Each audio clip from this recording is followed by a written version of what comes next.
ஒன்றிய பட்ஜெட்டில் தமிழ்நாட்டை வஞ்சித்திருக்கக்கூடிய பாஜகவையும் அதற்கு துணை போகக்கூடிய அதிமுகவையும் கண்டிக்கக்கூடிய வகையில் மதசார்பற்ற முற்போக்கு கூட்டணி சார்பில் மாபெரும் கண்டன ஆர்ப்பாட்டம் அறிவிக்கப்பட்டிருக்கிறது.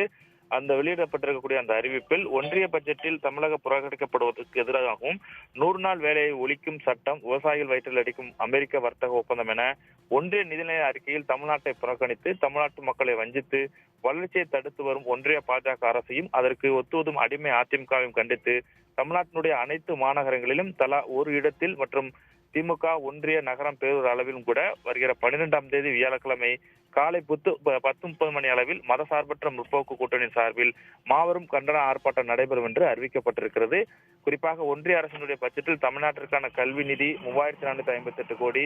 100 நாள் வேலைவாய்ப்பு திட்டத்திற்கான 2000 கோடி, குடிநீர் இணைப்பு திட்ட நிதி 3112 உள்ளிட்ட எந்த நிதியும் விடுவிக்காமல் வளர்ச்சி திட்டத்திற்கு ஒரு பைசா கூட ஒதுக்காமல் தமிழ்நாட்டு மக்களை புறக்கணித்திருக்கிறது ஒன்றிய பாஜக அரசு என்றும் குற்றம் சாட்டியிருக்கிறார்கள். தமிழ்நாட்டிற்கான நிதியும் இல்லை, வளர்ச்சி திட்டமும் இல்லை என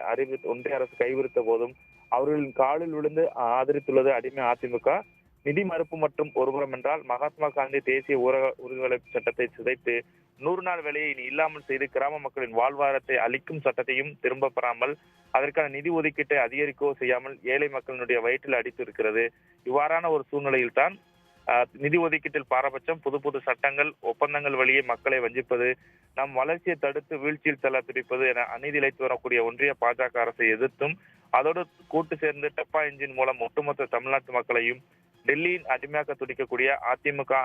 கண்டித்து மதசார்பற்ற முற்போக்கு கூட்டணி சார்பில் அனைத்து மாநகரங்களிலும் தலா ஒரு இடத்திலும், மற்ற இடங்களை பொறுத்தவரை நகர ஒன்றிய பேரூர் அளவிலும் கண்டன ஆர்ப்பாட்டம் நடைபெறும் என்று அறிவிப்பு வெளியிடப்பட்டிருக்கிறது. இந்த கண்டன ஆர்ப்பாட்டத்தில் மத முற்போக்கு கூட்டணி சார்பாகவும் மற்றும் மாவட்ட செயலாளர்கள், சட்டமன்ற நாடாளுமன்ற உறுப்பினர்கள் அனைவரும் கலந்து கொண்டு தமிழ்நாட்டு மக்களை வஞ்சிக்கக்கூடிய முழக்கங்களை எழுப்பி ஆர்ப்பாட்டம் செய்திட வேண்டும் என கேட்டுக் கொள்ளப்படுவதாக அந்த அறிவிப்பு வெளியிடப்பட்டிருக்கிறது. எனவே தமிழ்நாடு போராடும், தமிழ்நாடு வெல்லும் என்றும் அந்த அறிவிப்பில் குறிப்பிடப்பட்டிருக்கிறது.